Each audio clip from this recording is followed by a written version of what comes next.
Hello, good evening. Welcome to Novara Live. My name is Bastani. Tonight I'm joined, and this is a real rarity, I must say, on a Tuesday, by Ash Sarkar. Ash, how are we? I'm great. I'm delighted to be reunited with you. They try to keep us apart on the schedule, you know? And I wonder if it's a racial thing. They don't want two brown people on together, but I'll be taking it up with senior management, rest assured. We don't want the right-wing press after us, you know. We need to keep a semblance of balance. We have a really great show coming up tonight. Range of stories from across the world. Israel has killed 2 more journalists in Gaza. The Trump administration has leaked its war plans in Yemen via a signal chat. And Rachel Reeves pledges $2 billion in spending on social housing ahead of tomorrow's spring statement. I've got a lot to say about that. Hamdan Ballal, one of the Palestinian directors of Oscar-winning documentary No Other Land, was beaten by masked Israeli settlers and kidnapped by occupation forces in the West Bank on Monday. Ballal is now reportedly free after being held overnight, handcuffed, blindfolded, and beaten by IDF soldiers at Kiryat Arba police station. Yuval Abraham, an Israeli co-director on No Other Land, reported this on X. A group of settlers just lynched Hamdan Ballal, co-director of our film No Other Land. They beat him and he has injuries in his head and stomach, bleeding. The soldiers invaded the ambulance he called and took him. No sign of him since. Abraham later clarified that the word lynched was a mistranslation and that Ballal was violently assaulted, not killed. Masked settlers armed with batons, knives and an M16 rifle entered the West Bank village of Susia, escorted by Israeli soldiers. This was reported by witnesses, including Basil Adra, Ballal's Palestinian co-director on No Other Land. Also in the area were 5 American members of the Center for Jewish Nonviolence who took this footage. Hey, no! Can we go back to the car? Guys, back to the car! Back to the car! Back to the car! Get in the car, get in the car. Oi. Get in, go. Oh my god. Oh, good thing this window's working. My window was broken. Whose car? I can't go. This is a military.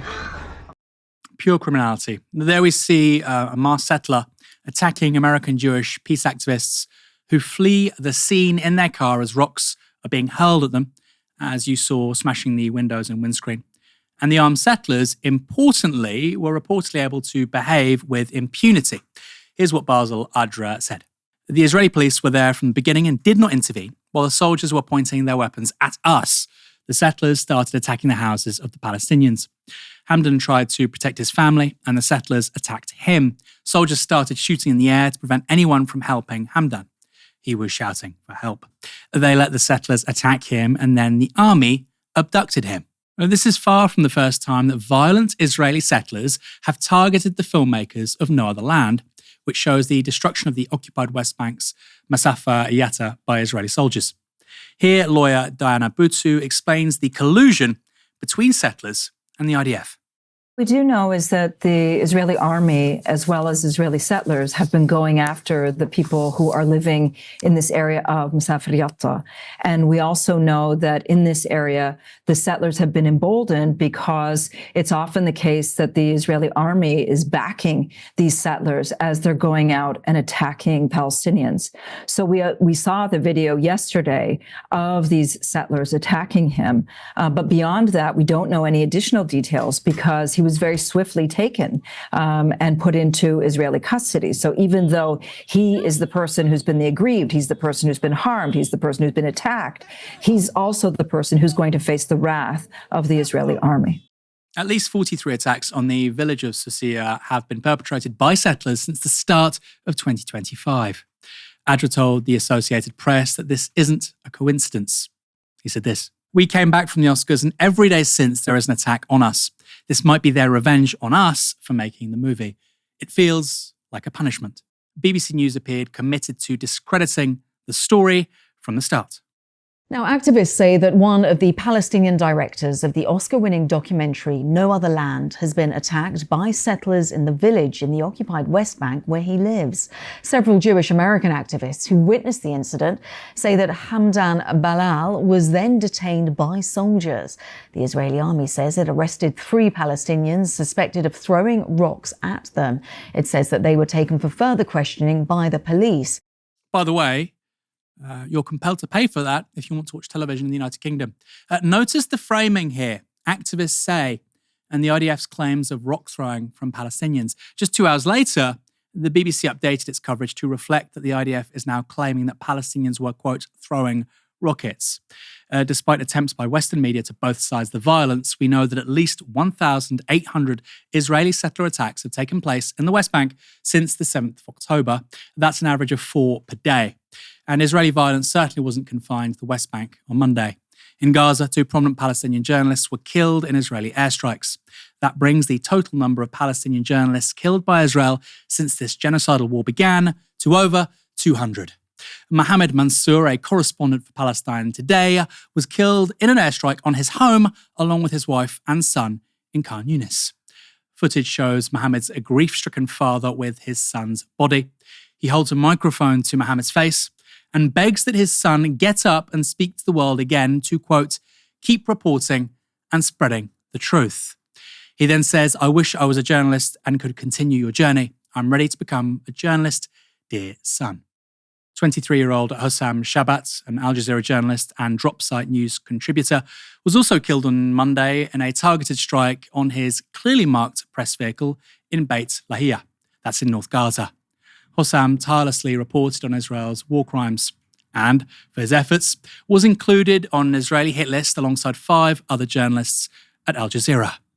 Hossam's team shared a statement from the young journalist on X, which he had written in the event of his death. If you're reading this, it means I've been killed, most likely targeted by the Israeli occupation forces.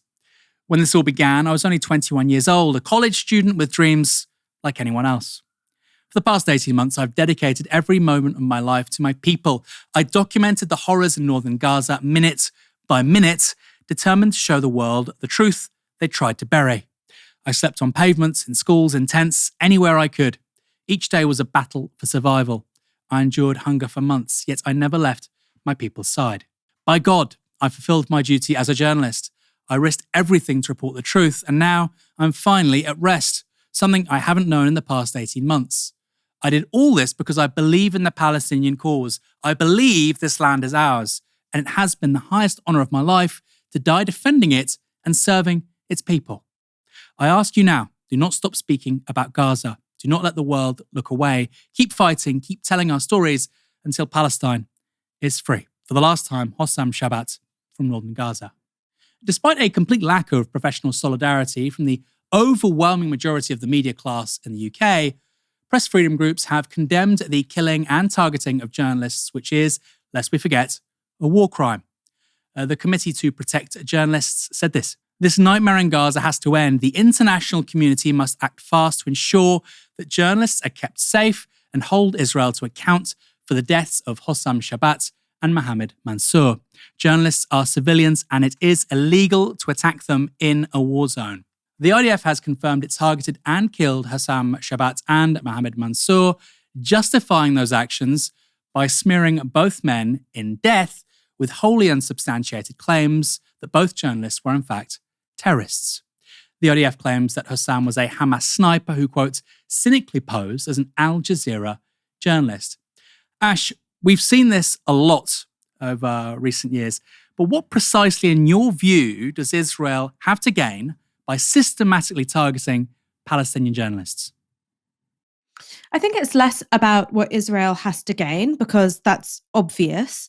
Palestinian journalists against all odds, despite the overwhelming biases of Western media, despite electricity and communications blackouts, despite the restriction of food, of water, of medicines to the Gaza Strip, have been able to show the world the reality of Israel's so-called war of self-defense since October the 7th, 2023.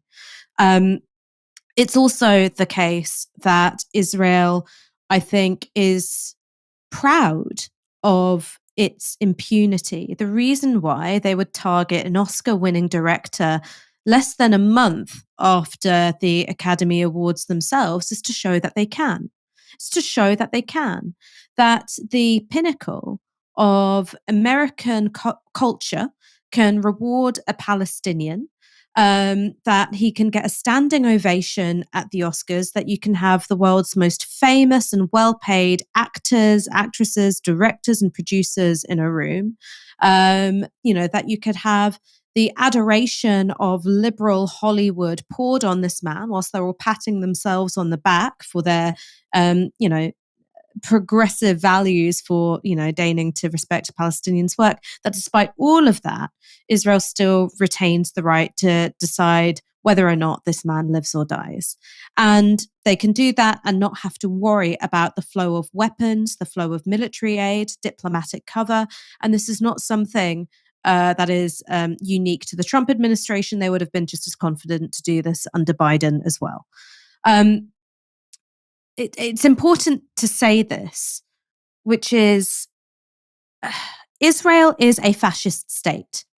It is an apartheid state and it is a fascist state. Yes, there are democratic rights for Israeli citizens, in particular Israeli Jewish citizens. Those rights are a lot more curtailed for Palestinian citizens of Israel. But the structure of law and the violence of the state and how that works is divided along apartheid lines. So the reason why there are Israeli police and Israeli military forces there when settlers are attacking families, households, villages in the West Bank, it's not to stop the settlers from doing that. What statistics show is that you are highly, highly unlikely to be charged or prosecuted as an Israeli settler for breaking the law if you're attacking Palestinians, right? The numbers of people who are charged and prosecuted are absolutely tiny, and I'm certain that they've gone down in the past 18 months. They're not there for the sake of the settlers. They're there to make sure that Palestinians, if they were to fight back in any way, that they would be punished, that they would be whisked away into military detention, and whatever bones that have not been broken by Israeli settlers, the IDF will finish the job. That's what they're there for. And there is this image in, America and in Europe, particularly amongst, kind of liberals in the center right. They love to call Israel the only democracy in the Middle East. Well, it's a democracy for a particular ethnic group.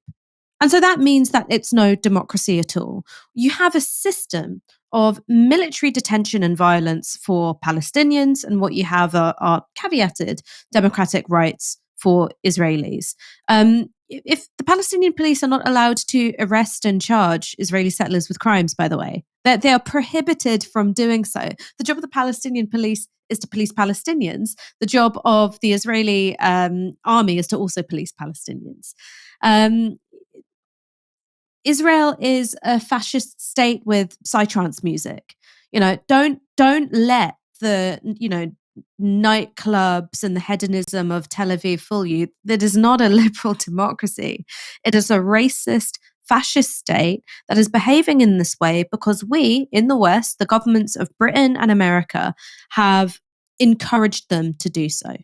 The point you make there feeds into something else I've been thinking for a long time, which is that Israel doesn't care about soft power. The Western countries, particularly Britain, because we don't have much hard power as a former imperial juggernaut, which is significantly diminished in the 21st century, we like to think that soft power is really useful. And of course it is. But the Israelis have zero interest in soft power, in culture, in persuasion, in media production. They care about hard power. They care about violence, death, destruction, displacement. That is the idiom. That is the vocabulary by which that country exercises power and politics. It is not diplomacy. It is not soft power. And I think the targeting of journalists should be placed alongside the targeting of medical professionals and the targeting of the university system within Palestine. Because I think if you kill a country's intellectuals and its ability to reproduce an intellectual class, if you kill the people that can guarantee health and well-being for the majority of the population, and if you kill the people telling the story of a genocide, then I think you've already won most of that battle, haven't you? That's besides the fact, of course, that they've destroyed around 80% of all refuse trucks. So, of course, pathogens, pandemic, plague, and disease runs rife. I think that's not a coincidence. The issue of Gaza isn't going away. The issue of Israel's occupation and genocide of Palestinians isn't going away. It's not very recent either. It's been going on for more than a century. On April 7th, I'll be speaking to Ilan Pappé, an incredible historian on this issue, from the ethnic cleansing of the Palestinian people to the growth of the Zionist lobby on both sides of the Atlantic. We will be talking at Earth in Hackney. It's a great event, capacity of 650 people. Almost all of those tickets have been sold. A few remain. The link is in the description below if you want to come along. Like I say, April the 7th at Earth in Hackney. Let's maybe chat after as well. Look forward to seeing you there. And of course, Ilan's books will also be available. Take it to the group chat, or maybe don't, if you're a top US official sharing war plans, that is. In a stunning security breach, Jeffrey Goldberg, editor-in-chief of The Atlantic magazine, was mistakenly added to a Signal group chat where the Trump administration's classified plans to bomb Yemen on the 15th of March were being discussed. The group chat included the entire national security team, with senior figures like Vice President J.D. Vance, Defense Secretary Pete Hegseth, National Security Advisor Mike Waltz, and head of the CIA, John Ratcliffe. The chats involved details of weapons packages, targets, and timing 2 hours before the US bombed various Houthi targets across Yemen. And messages about Europe were also included, and they were rather spicy. J.D. Vance addresses Defense Secretary Pete Hegseth. If you think we should do it, let's go. I just hate bailing Europe out again.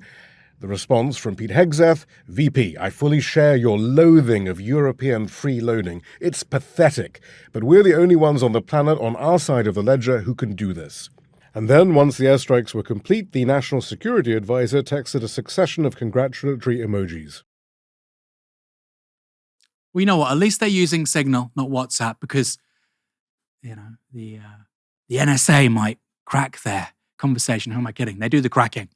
The wave of US airstrikes killed 53 people in Yemen. That included children, of course. They almost always do. And they're a response to Houthi rebels attacking Israel-linked merchant vessels in the Red Sea over the past 14 months, which have killed 2 sailors. Yemen's Houthis have said their attacks on ships are in solidarity with Palestine in the face of Israel's ongoing genocidal war on Gaza. Some defending those actions by the Houthis have even invoked international law. And that's because Article 1 of the Genocide Convention states that genocide is a crime under international law, and therefore all contracting parties, in other words, states, are obliged to prevent and punish it. Some have argued that is precisely what Yemen is seeking to do. Anyway, President Donald Trump lauded the US bombing campaign while brushing off questions about the Signal chat debacle. Having to do with what? What were they talking about? With the Houthis. The Houthis, you mean the attack on the Houthis? Right. Well, it couldn't have been very effective because the attack was very effective, I can tell you that. I don't know anything about it. You're telling me about it for the first time. Defense Secretary Pete Hegseth chose to attack the journalist who had accidentally been added to the group chat by Mike Waltz. Can you share how your information about war plans against the Houthis in Yemen was shared with a journalist in The Atlantic? And were those details classified? You're talking about a deceitful and highly discredited so-called journalist who's made a profession of peddling hoaxes time and time again, to include the hoaxes of Russia, or the fine people on both sides hoax, or suckers and losers hoax. So this is the guy that peddles in garbage. This is what he does. And when pressed, Hegseth said this. Why were those details shared on Signal, and how did you learn that a journalist was privy to the targets, the types of weapons used? I've heard I was characterized. Nobody was texting war plans, and that's all I have to say about that. Right, thank you. Later, Trump dismissed the leak as a, quote, the only glitch in 2 months as the only glitch. Ash, again, it's one of those stories you can make light of, but it does seem like I don't know. I mean, it's so stupid. People are trying to say, actually, it was an op, so that J.D. Vance could convey his displeasure with the Europeans in a way that still seemed diplomatic. I don't buy that for 1 second. What do you make of this whole story? No, not at all. The fact is that according to Jeffrey Goldberg, operationally sensitive material was shared before it happened. The idea that would be some kind of 12D chess maneuver by J.D. Vance in order to advance his particular political line is absolutely for the birds. This is a monumental national security breach. The reason why I don't think this will necessarily lead to the firing or resignations of the likes of Pete Hegseth is because they have an incredibly aggressive PR strategy in the Trump administration.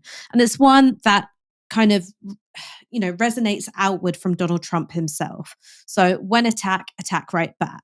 Deny, reframe, make the truth what you want it to be, because you've got this huge right-wing media infrastructure that is going to repeat what you say as though it's the gospel truth.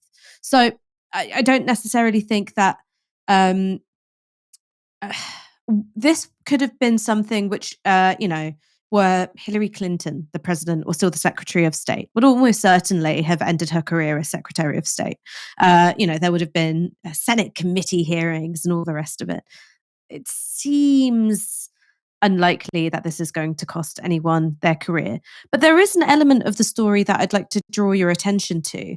So Jeffrey Goldberg, who was the Atlantic journalist who was accidentally added to the group chat, he was made aware of the strikes in Yemen before they happened. Now, as you said, those airstrikes in Yemen killed 53 people, including 5 children. And Jeffrey Goldberg made very clear that the reason why he didn't make the contents of this group chat public ahead of time, one was because he was doing the important journalistic work of verification first. That's very important. But the second thing was that, in his view, to make certain pieces of information public would be to compromise the security or interests of the United States. Now, I think this tells you something important about journalism and journalistic impartiality. I imagine Jeffrey Goldberg, like many other legacy media journalists, would describe himself as impartial. He tries to be as impartial as possible. But when it comes to your own country's interests, particularly the interests of American empire, suddenly that impartiality goes out the window. And I think that when you are sitting on information, and that information was about a sequence of events that would eventually lead to the deaths of 5 children, that is a moral decision you are taking, by which I don't mean it's therefore good, but I'm saying that it has moral consequences and content. You, in some way, are a participant, an active participant in the sequence of events that killed 5 children. And I doubt that either Jeffrey Goldberg or any other journalist would see it that way. And I think that that's a real indictment of how we view journalistic work.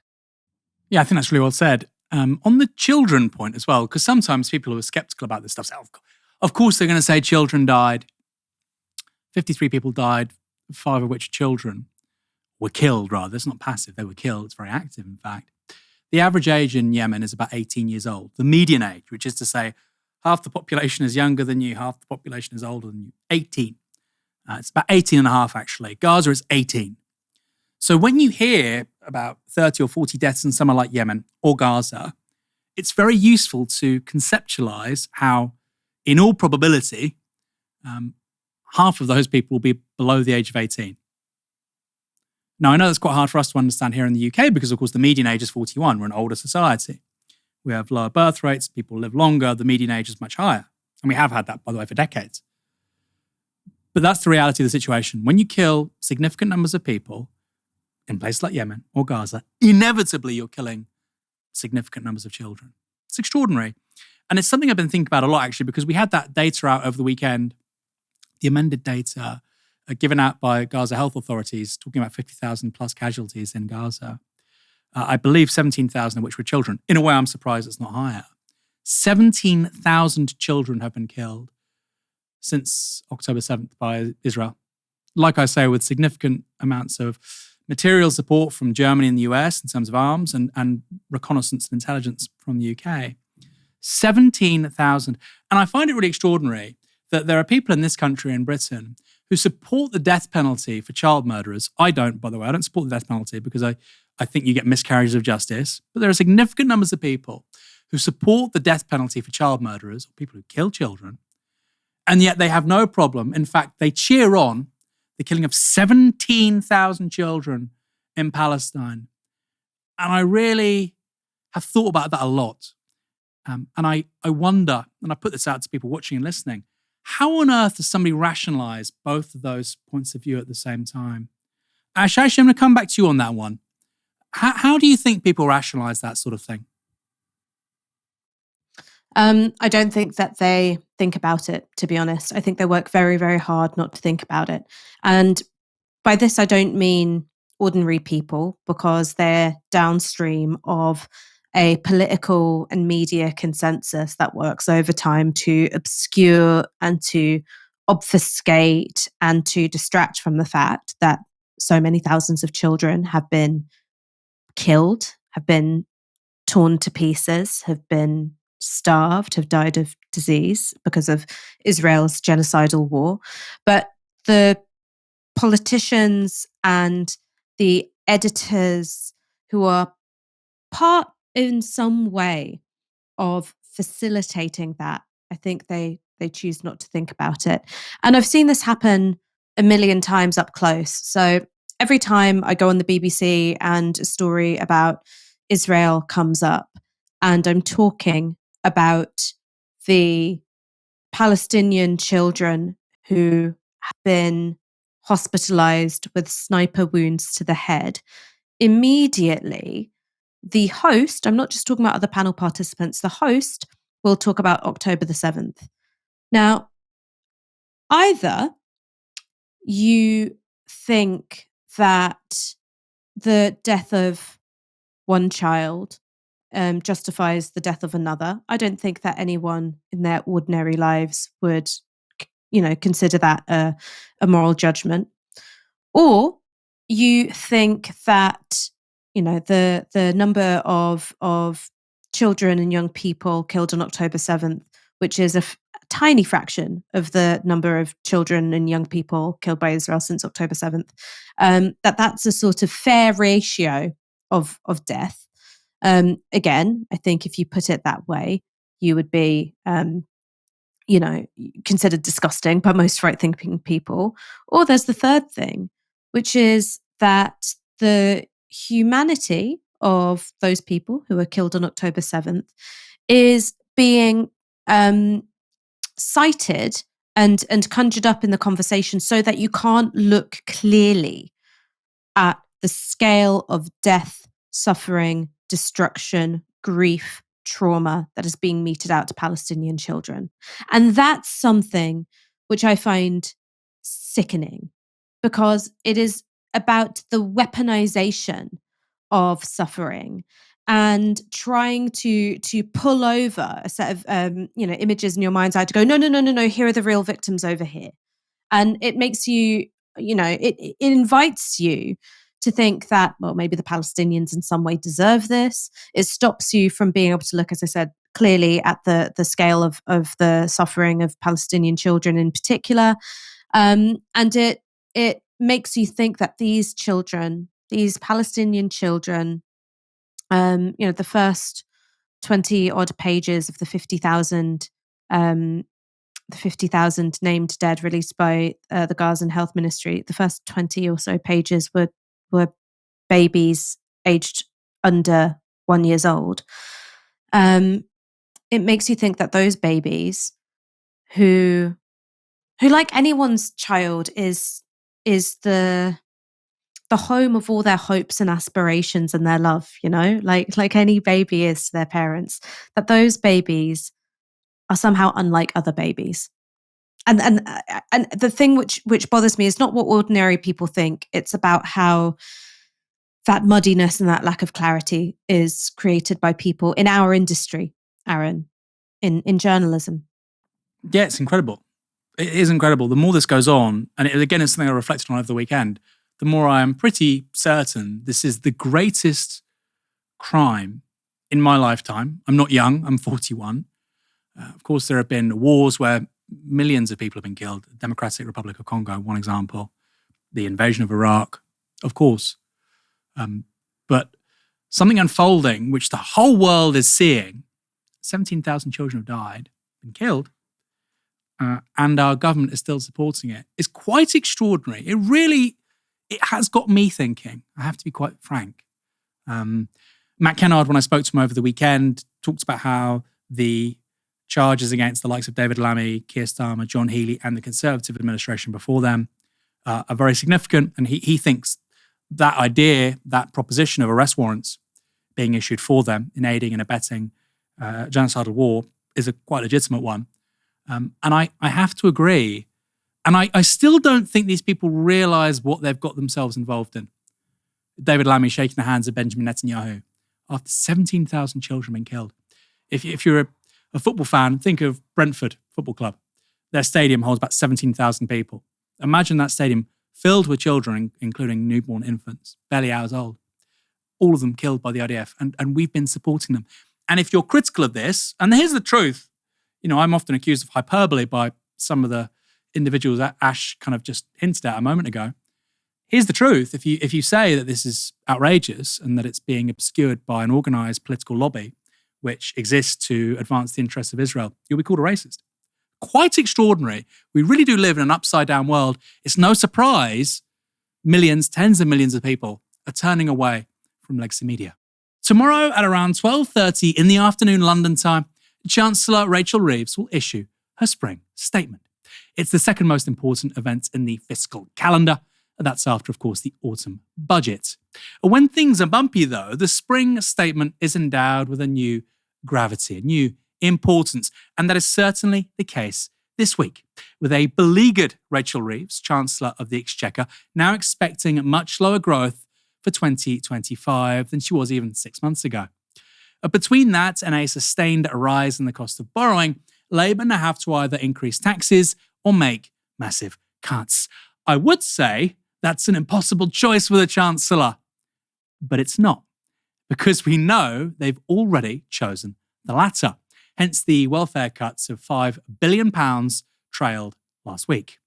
That isn't happening because Labour is necessarily invested in those cuts or because they think they'll help anyone. Of course, they say that. But because the numbers, simply put, no longer add up. It's that simple. Before looking at what tomorrow might hold, it's worth reviewing just how unpopular Labour and in particular Rachel Reeves are right now. This is polling by YouGov, posted by Bloomberg's Alex Wickham on X. YouGov poll on eve of Rachel Reeves' spring statement. 73% of Britons think the government is handling the economy badly. Only 16% say it's doing well. 53% say Reeves has done a bad job as Chancellor. She's not been in the job for a year even. Just 11% view her performance positively. So it's basically 1 in 10 people think that Rachel Reeves is doing a good job as Chancellor. Quite extraordinary. So Rachel Reeves is already very unpopular, but maybe she has some good news for tomorrow. Maybe a rabbit or two that can be pulled out of a hat. I don't think so. That's because it's widely predicted that the OBR, the Office for Budget Responsibility, will cut its growth projections for this year from 2% to 1%. It's also expected that Reeves' £9.9 billion of headroom against her fiscal rule, which requires her to balance current spending with tax receipts by 2030. She can't be borrowing more than she's spending. She can't be in the red, so to speak, has been wiped out. Worse still, according to people familiar with the forecast, she's actually gone £4 billion in the red. So she's eaten into the headroom and then some. In other words, her sums just from last autumn, which remember is only 6 months ago, are already out by approximately £15 billion. But remember, she's competent. Which is why tomorrow we'll also see a government impact assessment of how those £5 billion of welfare cuts announced last week will affect the lives of the constituents of anxious Labour MPs right behind Rachel Reeves. Of course, that's only a fraction of the figure the Chancellor needs to find, which is why there are expected to be more than £5 billion of extra cuts to public spending announced tomorrow. There's a word for all of this, of course. It's austerity. No going back to austerity. That's what they said. It only took 6 months after your first budget, Rachel and Keir. Well done. You literally couldn't have bodged things up any more quickly. The Financial Times has reported that Reeves' spring statement is expected to only last about 25 minutes, and she'll have a lot of bad news to fit in. The problem for the Chancellor being that over the coming months, things are only likely to get much worse. One way to obscure that deluge of bad news is to sign off on big infrastructure projects, showing how Britain is in fact ready to build. So it's no surprise that Labour made this announcement earlier today. Thames Tunnel gets green light as Labour plans to build by 2032. That's, of course, the Lower Thames crossing, which has been subject to delays for more than 15 years. It's expected to cost around £10 billion. The Department for Transport has said the 14.5-mile road could be open to traffic by the beginning of the next decade, with the intention being to ease congestion at the Dartford crossing by 13 million journeys a year. Soon after the media articles landed, Keir Starmer predictably posted this on X. When I said I would back the builders, not the blockers, I meant it. Giving the Lower Thames crossing the green light will drive growth and make journeys quicker, safer, and more reliable. That is my plan for change in action. I genuinely think, by the way, they're signing off on these projects for social media posts. Maybe I'm a cynic. As well as announcing a big infrastructure project so the PM can post social media content about change and building stuff, Labour is also committing £2 billion to build more social housing. The Guardian newspaper writes this: Rachel Reeves will plough £2 billion into affordable housing in a bid to, quote, sweeten the pill of the spending cuts being announced at this week's spring statement. The Chancellor made the surprise announcement of the new cash, a down payment on the June spending review, as the Treasury bids to demonstrate that it remains focused on investment rather than cuts. Okay. 10 billion of cuts, 2 billion of investment. Is that cuts or investment? You tell me. Maybe I need to study more mathematics and economics and be as clever as Rachel Reeves. It will fund 18,000 affordable and social homes, part of the target to build 1.5 million homes over the course of the Parliament. 18,000, 1.5 million. There's quite a way to go there, isn't there? That's the good news, folks. 18,000 homes, when their own target is 300,000 homes a year. And by the way, even that is on the low side. The think tank, the Centre for Cities, has calculated a 4.3 million deficit of homes in Britain compared to the European average. They think that we need to build 442,000 homes per year over 25 years, or 654,000 per year over a decade, just to catch up. So the government is being ambitious with 300,000. They're saying, actually, guys, it needs to be at least double that. Elsewhere, the Centre for Policy Studies has argued that we need to build 515,000 homes per year to keep pace with population growth driven by immigration. And of course, much of that is a result of an ageing population. But don't worry, folks. The government is coming to the rescue with 18,000 new homes. That's a whopping 1.2% of their target for this Parliament, which, as I've said, is actually about half of what we really need. Ash, if these are to sweeten a very bitter pill tomorrow, then it kind of implies the government has effectively given up, hasn't it? Well, I think that their plans didn't stand up to scrutiny from the very beginning. So Labour's target for house building, as you mentioned, was 300,000 new homes per year. The only time in British history that we've come close to those numbers is in the 1960s, 1970s, where half of that number was being produced through building council housing. Now, We have nowhere near that level of council housing being built. The way in which council housing is built is very bitty, sort of, split up and balkanized. It's not something where there's been a great deal of central planning. So this idea that we were going to somehow meet those targets was complete crap from the start. Meanwhile, you've got this £5 billion welfare cut, which I've been, even when I was away on book leave, I was still keeping a beady eye on Novara Media's content because I need to get my news from somewhere trustworthy as well. I know that you guys have discussed this a lot. One of the things that's worth pointing out is that the 14 years of Tory austerity from, 2010 onwards, it created a much less healthy, a much sicker and less resilient population. And that's before you start factoring in the impact of the pandemic, the effects of long COVID, so on and so forth. That combination of austerity, of people becoming more impoverished, the rise in poverty, of housing insecurity, much more inhibited access to primary care. All of these things created a sick population, which created a very, very expensive problem. So whenever you take money out of the welfare system, whenever you take money out of people's pockets, whenever you make it more difficult for disabled people to live, it's not just cruel and inhumane. It is those things. You're also creating very expensive problems down the line. So Rachel Reeves is showing, no pun intended, an investment in the exact same kind of economic logic, which produced the very challenging conditions that she's now having to operate in. The second thing that I really want to talk about is the impact of Rachel Reeves's fiscal rules. One of the things that Labour, when they were in opposition, and Rachel Reeves was still a mere shadow chancellor, in order to, I guess, stick the boot into the Conservative Party, who were still reeling from the impact of Liz Truss just absolutely fucking it into the sun, was they created all of these, what they would describe as guardrails, but kind of, that they voluntarily stepped into a fiscal straitjacket. So they said, here are our fiscal rules.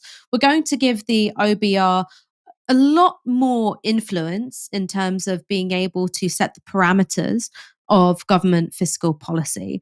And we're going to create all these rules about here's how quickly we're going to pay off the national debt, blah, blah, blah, blah, blah. Even before the November budget, it was quite obvious that the markets, in this case, we're talking about the bond market, which basically, I'm not Gary's economics, but that's a useful measure of how confident people are in the government's tax and spend plans. It was clear that nobody was that convinced by it, right? That Rachel Reeves could do all the things that she said that she wanted to do while staying within these fiscal rules. The November budget clearly made that worse, right? You had you basically had government borrowing becoming more expensive because of what was going on in the bond markets. So now you've got this situation where Rachel Reeves is like, well, either I have to break my own fiscal rules, which it seems that the bond markets didn't have that much confidence in the first place. But if you break your own fiscal rules that you made the hallmark of your time as Chancellor, that's even worse because you're admitting that you never knew what you were doing. Or you tax wealth. There is an awful lot of wealth in this country.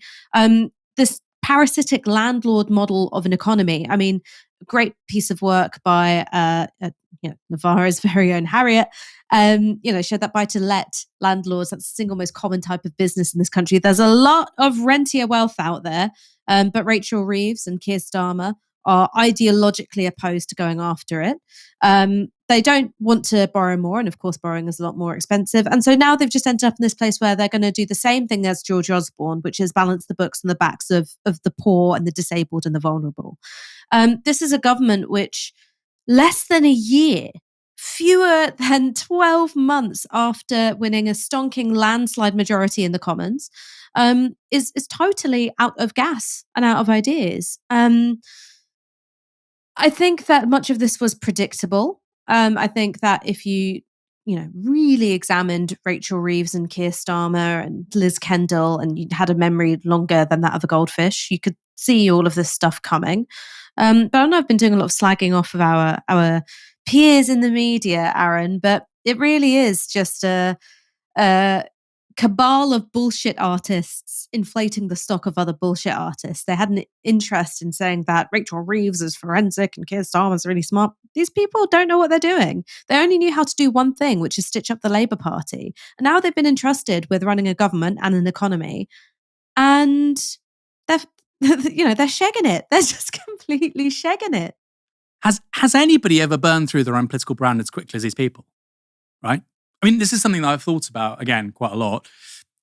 Over the last few weeks and months, I've met people, they voted Labour, quite successful people. They might not be that left-wing. And they'll say, I thought they were going to be competent. That's all I thought they'd be. It might not be good. I might not get tax cuts. There might not be better public services. I thought they would be competent. Because that's what they said. They said the word competence ad infinitum. And I wonder, what does this do to the credibility of the liberal intelligentsia in this country? You had 14 years of Tory government and they said, these are the guys. These are the people that will sort the country out because this dude has a nice haircut. This lady has a nice CV. Actually, maybe it wasn't as good as she was claiming. And it's going to put everything right. Or if not everything, at least some things will change the direction. Things are getting worse. Things are getting worse. Things are getting worse. There was that line, wasn't there? The worst Labour government is still better than the best Tory government. Well, Jeremy Hunt gave me 16 hours of free childcare a week.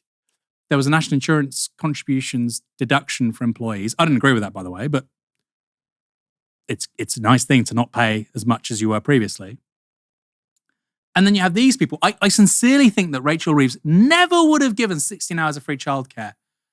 Never, ever, ever. Never would have had the £2 cap on bus fares. Never, which they got rid of course. How can you seriously say we want to encourage people on public transport and reduce our our carbon emissions to move to a post-carbon economy, and we care about public ownership, and we want to take on social isolation, and we want to reinvigorate town and city centres, but this one thing which was getting people on buses, and we know that, there was a ton of data, we're going to get rid of it. And the whole thing about who could have seen this coming, we did. We did. I wrote an article for Novara Media in 2023 saying there is zero difference between Jeremy Hunt and Rachel Reeves in terms of their spending plans. Zero. Rachel Reeves is saying that if there's growth, I'll do X, Y, Z. If there's growth, there is no growth. In fact, the growth projections they were talking about, they were relying on, are about to be downgraded. Hence, we're getting this austerity. Hence, we're getting these cuts. And that's not the end of it, by the way. Because the country doesn't have a growth model. It hasn't had a growth model since the global financial crisis of 2007-8. But again, that wasn't a conversation that either these people, Reeves and Starmer, were willing to have, or in fact the liberal intelligentsia. Serious people that were backing Labour, backing Corbyn, were saying, look, you don't have to like the guy, you don't have to like momentum, you don't have to agree with everything, but the diagnosis here is that the country hasn't had a growth model since the global financial crisis. What do we do about it? And the response from the Labour establishment and this country's liberal media class was to talk about haircuts and credibility and competence.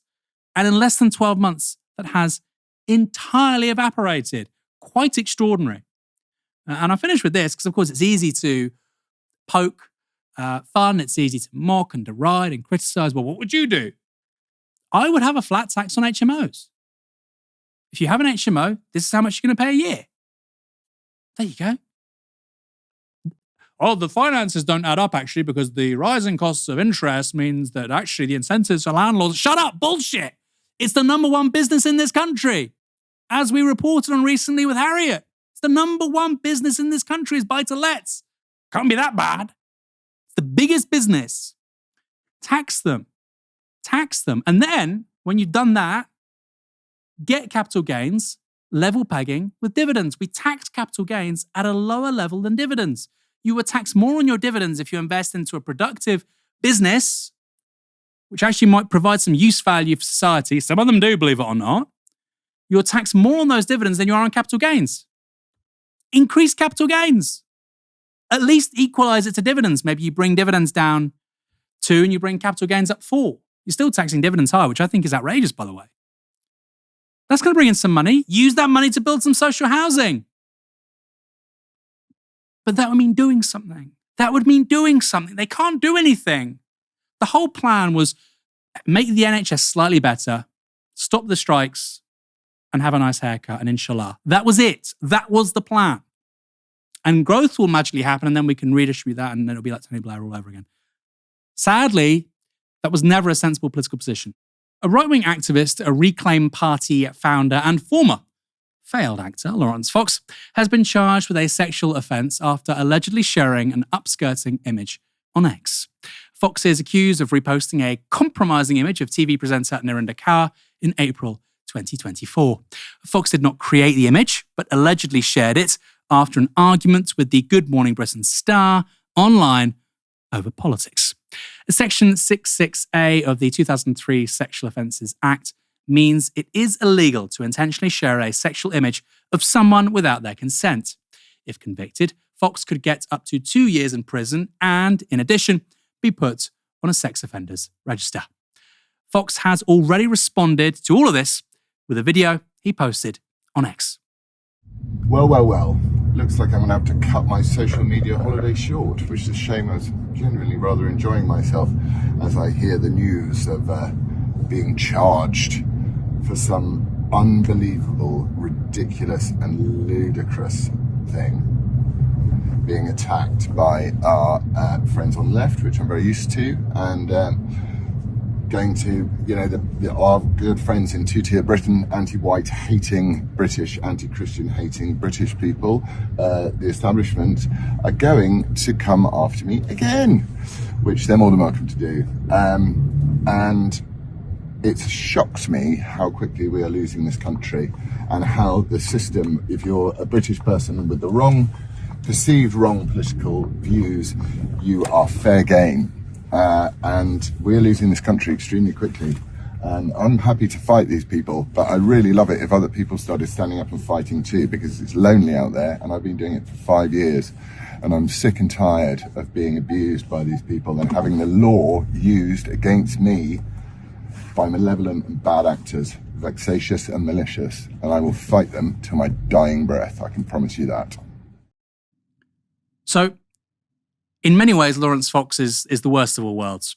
He has a messiah complex, he's deeply unintelligent, and he's also not an especially pleasant person, just my view. This case is not Fox's first legal rodeo. It comes after Fox was ordered to pay £180,000 in damages to drag artist Crystal and Stonewall deputy chair Simon Blake last year for defaming both of them on social media. Fox, calling the two gay men paedophiles, was ruled by the judge to be, quote, seriously harmful, defamatory, and baseless. In 2023, Fox was suspended by GB News after making misogynistic comments about journalist Ava Evans on Dan Wootton's show. Show me a single self-respecting man that would like to climb into bed with that woman, ever. By the way, this man is only politically prominent because of BBC Question Time. Thanks, BBC Question Time, for that one. What on earth is this chap meant to offer to the public debate in this country? I'd really love to know. Thanks again. What a wonderful gift. Paid for by anybody in this country with a TV set or a radio. GB News later sacked Fox and he was arrested on the same day for allegedly encouraging people to attack ULEZ cameras. Fox has also put himself out there politically as founder and leader of the Reclaim Party, but it's never won a single seat and only ever had one local government representative, and that was via a defection from the Tories. Fox's political hopes were dashed in 2024 as his attempt to stand as a London mayoral candidate came to nothing after he submitted invalid nomination papers. He also lost his deposit after standing to become a London Assembly member and securing just 0.5% of the vote. In last year's general election, Reclaim offered £5,000 to any candidate standing for re-election from other parties who agreed to a 4-point pledge, which included repealing the Human Rights Act. 4 Conservative MPs took that money: Andrea Jenkins, Brendan Clark-Smith, Marco Longhi and Carl McCartney, and they all lost their seats. Ash, this person, this man, I don't like to use that word, he is a man, he's certainly not one in terms of how he behaves though, is on our screens, part of the political debate, has been involved in politics because he was catapulted to the forefront of the national conversation by the British Broadcasting Corporation. Was that public service journalism? I mean, no, absolutely not. And I'm sure that people will think that I'm a raging hypocrite for saying this, and they're absolutely entitled to their own opinions. I think that there is a massive problem with the fact that the commentary ring around news is too big. It's too inflated. And it's powered by people who are, I think, incredibly socially and psychologically maladapted, right? That they're actually the people leading this country's political conversation are the individuals you would least like to talk to in real life. And I know people call me a hypocrite. My career has benefited immensely from that. You may think that I'm socially and psychologically maladapted myself. That is your opinion to have and my husband's opinion to hold in private. But that is just what I see the central problem as being. In many ways, Laurence Fox is a symptom of a sick media, as much as being somebody who has done, I think, his level best to coarsen and degrade the discourse even further. Because what's happening with regards to this allegation of an upskirting offence, it's an active criminal justice proceeding. There are limits to what it is we can say about this case.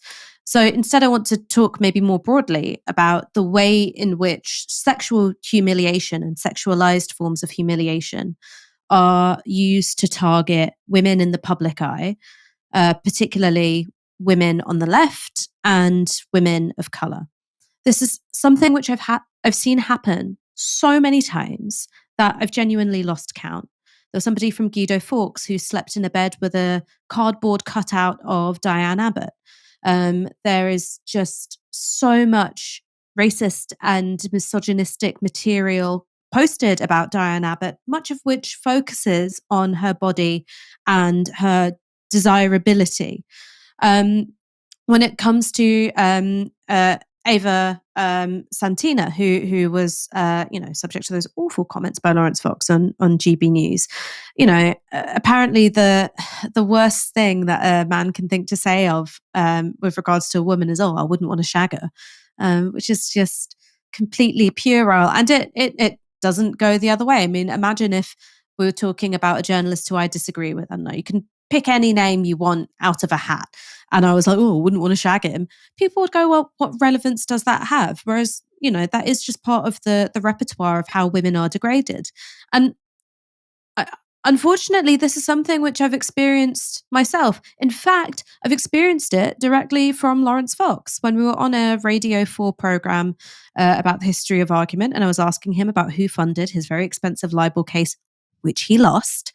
And I was pressing him on who's paying for it. He hit back with, what color knickers are you wearing? So I can't possibly speak to this case with Narinder Kaur, though of course she's got all of my solidarity in this matter because I know how it feels. What I would say is that he is somebody who, when he feels his back is up against the wall, he tries to, in some way, sexualize and degrade a woman, right? That's something that I've experienced. That's something that we've seen in terms of his comments about Ava Santina. And if only he was the only man who did it. If only he was the only man who did it. If only he was the only person working in the media who does it. But he's not.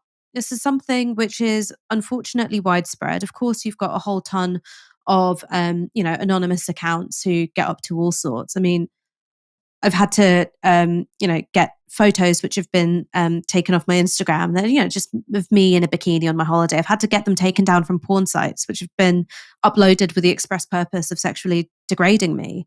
And if I sound angry, it's because I am, because it's so exhausting and intrusive and invasive that the worst thing a woman in the public eye can do is have a body. Because no matter what that body looks like, you're somehow doing it wrong. If you are terminally online, you've probably seen this video circulating on social media in recent days.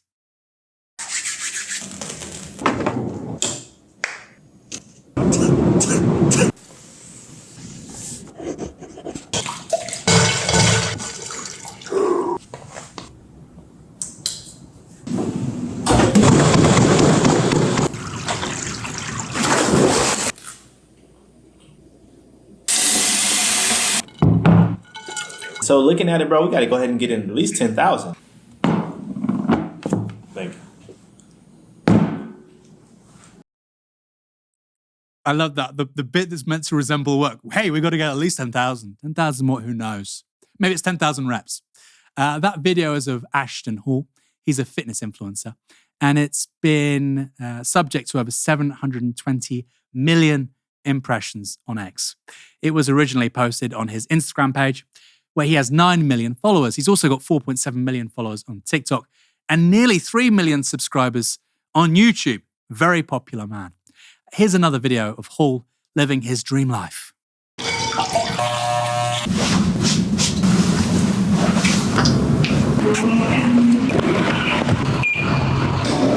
Shall we clean it up?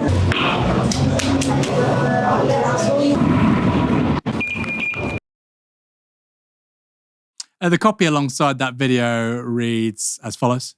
Day 1,461, just to be precise, as an online coach, lunch and Zoom calls. Everybody speaks like Trump now, right? It's kind of crazy. 4 years of building the life I dreamed of. Now coaching the coaches to do the same. DM me, brand, if you're looking to start your online fitness business and build your personal brand. Now, apart from being very funny and ostentatiously wasting lots of time, I was intrigued by this video and I had to talk about it to Ash. This guy's idea of success and luxury reveal a lot that is wrong about our culture, to me anyway. What's more, there is a theme across this dude's content because in both the videos you just saw, he isn't actually around anyone. He has no relationships to anyone. He's just this little atomized unit, sharing content, making money, consuming. No partner in bed, no kids screaming, no parents to look after, no housemates, no nothing. Just this guy looking at screens all day, of course, as well as his own reflection. And the only time you see other people is when they're doing something for him. And here's where things get serious. Because if this is the vision of success we're selling young people, as funny as it may be, where other people are clients or people serving you, when you talk to anyone, it's via a screen. Everything you do from working out to eating is done alone. Think about that for a moment and then ask, is it any wonder we're seeing surging problems with mental health? If this is aspiration, what on earth is failure? Ash, am I taking this video too seriously? No, because I think while this is a particularly ham-fisted and clumsy example of the genre, and that's why it's so funny. My favorite bit in particular is when he just, at intervals throughout the day, apparently tries to drown himself in a small bowl. His life is so empty. He's just like, oh God. I mean, look, I would too if I had to live in that kind of way. While this is a particularly clumsy and ham-fisted example of the genre, this is something which I think has found a lot of traction amongst young people and young men in particular. And what's interesting to me, and this is building on a conversation that you had with Gary Stevenson, where he said, look, the reason why young men go to the gym is that they want to feel that they've got some progression. The thing that just hit me as I was watching those clips is that the idea of making gains has supplanted socially productive labor. So you make gains in your body, you make gains which are financial. You consume and you spend ostentatiously, but your life is very, very narrow. That is, so much bigger and takes up so much more space than the idea of what can I do that is socially useful for other people? What do I have to do in terms of looking after myself in order to be that socially useful and productive person? It's been totally supplanted by games. And what's interesting to me is that when you look at the kinds of content which is being pushed towards young men and the kinds of content which is pushed towards young women, there is a totally different language and emotional register and logic underneath it. And the reason why I know this is because my YouTube algorithm thinks I'm a young man, and it's because I watch so many woodworking videos and videos about the Roman Empire to fall asleep. The material which is pushed towards young men has the message, you are scum, you are puny, you're a failure, and you're worthless. Look at all these other guys who are richer, more successful, more powerful than you. They've got all the women chasing them, but you can get there if you change all these things about yourself. And all of these, bits of advice are about here's how you're supposed to change yourself. The stuff which is marketed to women, although it is still saying, well, there is happiness to be found in looking a certain way, buying certain things, curating a certain image of yourself. The emotional message is a bit different. It's saying, you're great as you are, babes, and it's just everyone else who can't see it. And both of those things are quite extreme and quite nuts, like really, really nuts. Because on the one hand, if you're going, I'm so great and I'm just waiting for anyone else to see it, you're crazy. Like, you're probably an unbearable person. And on the other hand, is if you think of yourself as, someone who's striving to get ahead in the queue and, it's dog eat dog, it's kill or be killed. That's also a completely batshit way to live your life. And yet that's the material that's being pumped out to young men and young women. So not only is it totally toxic, and I think psychologically quite cooked, it's creating these totally different emotional universes for young men and women to live in. And when we spend more of our time online, the messages that we receive online really matter. It's not just this is some stupid shit that's going on the internet. It really, really does impact people's development and socialization. John Maynard Keynes, who's an economist, he's now dead, was one of the foremost economists of the English-speaking world ever, certainly of the 20th century. He wrote an essay, I think in 1930, after the Wall Street crash, the beginning of the Great Depression, about how we would, a century from now, live in a world of abundance, a 4-hour week, whatever, and that would be enough to suffice for the Adam in all of us, he said. So we wouldn't really need to work, but people would do it because you had some sort of compulsion to do it. Basically talking about post-scarcity, won by compound interest and technological innovation. That didn't happen because, hey, guess what, capitalism? Marx was right about that, he was wrong. Anyway, he does make this really interesting observation, which is we're going to have to learn to live with the fruits of that abundance, because if we don't, we could become something quite warped and strange. I do think for a particular subsection of the West, that's kind of happening. Right? With such levels of material abundance, obviously massively unevenly distributed, rather than people developing themselves, learning an abundance of language, being of service to other people, engaging in all kinds of actualization, besides bodybuilding. We have this hustle thing and dunking your face in water and rubbing a banana over yourself. It's very strange. It is very strange. We've been around as a species for 300,000 years. Obviously, we have ancestors before that, primitive humans. I wonder, imagine if all that guy's ancestors were looking at him, and what would they make of it? I think pretty much all of them, including his maybe grandparents, would just be like, I have no idea what this person is doing. Incomprehensible to me. But it doesn't seem to me congruent with mental health and being happy.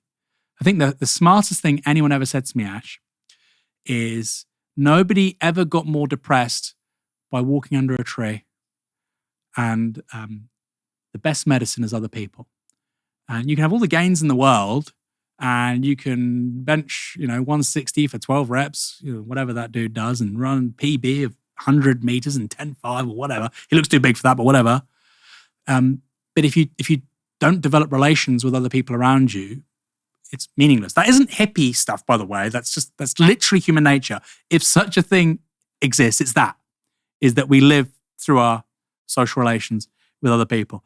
Anyway, very interesting snapshot, I think, of quite a lot that is wrong with our culture, from too much screen time to just looking at other people as skivvies rather than equals.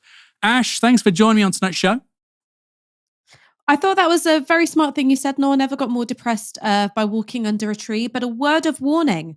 When I was a teenager, I was stood up for a date and I was very sad about it. And I was under a tree and a bird took a giant crap on me, which did make me feel worse, at least immediately. It's good luck, isn't it? I think. Having a bird poop on you, such a lie. That's I don't such know. cope. It's such cope. I think it's meant to be. Is that like a Southern European thing? Is that a British thing? Thanks everyone for tuning in tonight. Come back tomorrow for another live show at 6 p.m. Until then, you've been watching Novara Media. Good night.